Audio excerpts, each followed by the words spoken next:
Hey everybody, this is Dream, and today we have an 8-game slate for the NBA. This video will only be DraftKings today. We'll get back to FanDuel tomorrow. With that said, we have a pretty interesting slate. Quite a few injuries to take a look at, obviously, as well. A couple teams are going to be running out some somewhat interesting lineups as a result of their injury situations. So let's go ahead and get into the games themselves. I have the 76ers over the Magic, the Nets over the Lakers, the Thunder over the Warriors, the Kings over the Timberwolves, the Wizards over the Spurs. We have Dallas over Detroit, Phoenix over Toronto, and Atlanta over Portland. So overall, this slate's going to be somewhat interesting. Let's get into the injury report, though. For the Magic, Okiki continues to be out. For the 76ers, Embiid is questionable. That would definitely open up some opportunity with Harden and Maxey and Harris if he is out.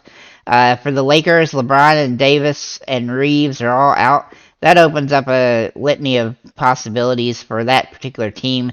Obviously, Westbrook, Hachimura, Beverly, Bryant, and Schroeder all will have some upside as a result. And if Walker plays, that would definitely be capable as well. For the Nets, Durant is out and Simmons is questionable. Of course, if Simmons misses, that opens up some more for Kyrie Irving in the usage category as well as Seth Curry.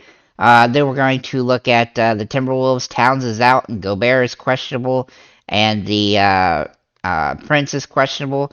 If Gobert and Prince miss, that would definitely open up some opportunity for Naz Reid, who's played really well when he starts. And then obviously Edwards and Russell will get a boost as well as Kyle Anderson and McDaniels. Then we're going to look at the Thunder, and we've got Dort, Pokusevski, and JRE out. With those guys out, that's definitely going to open up some opportunity for Giddey, as well as potentially Aaron Wiggins if he starts, and maybe even some of the Jalen Williamses. So we'll have to kind of wait and see on who they end up starting, because obviously that makes a big difference there. For the Spurs, we have Vassell as out. He continues to be out, and then Langford is questionable. Richardson is also probable, not questionable, like it says here. But obviously, so Chan's been playing extremely well with Vassell out. For the Pistons, Cunningham, Bagley, and Joseph all out. That's been pretty much what's been happening throughout this year so far.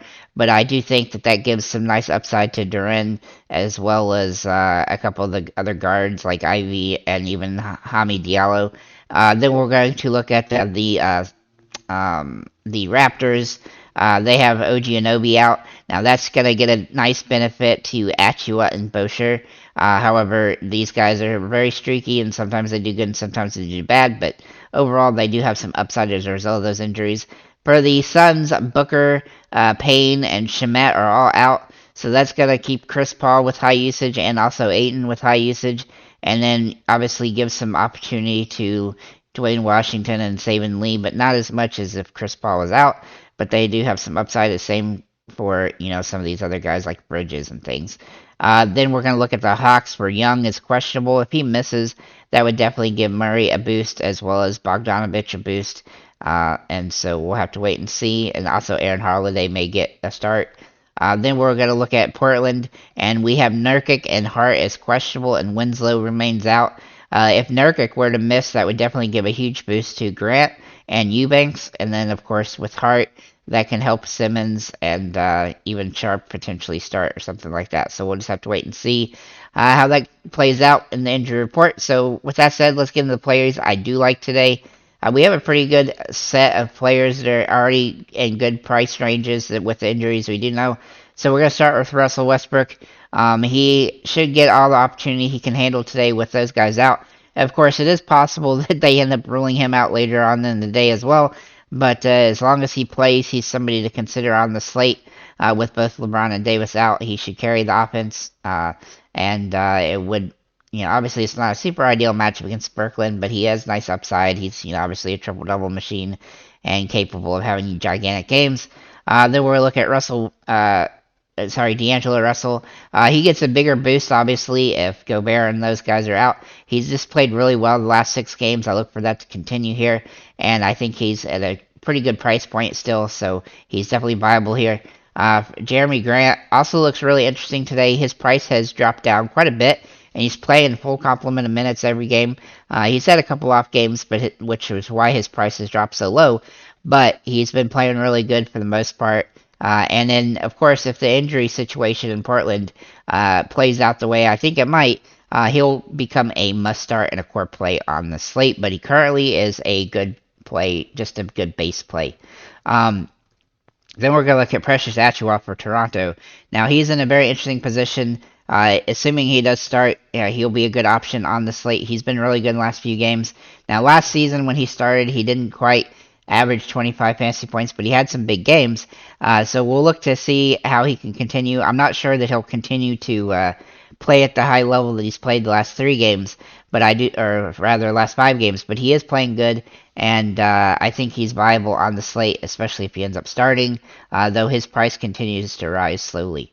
Then we're going to look at Sochan for the Spurs. Now he's got a nice matchup here against the Wizards, who kind of stink, and he's played really good with Vassell out, and his price continues to rise. But he's still viable here, though he's not a must play because of his price being over 5,000 now. And of course, I don't expect it to fall, back down anytime soon until at least Vassell comes back. Rui Hachimura is a great play today. I think he's probably a core play at this point. Assuming he starts, he's going to be a guy that will have good upside and probably a pretty good amount of minutes considering the situation matchup wise, and also the amount of guys sitting out potentially for the Lakers. He's in a prime spot to have a big game here. He has the potential. We know this from when he played in Washington. He just never fully got a good amount of minutes a lot of times there.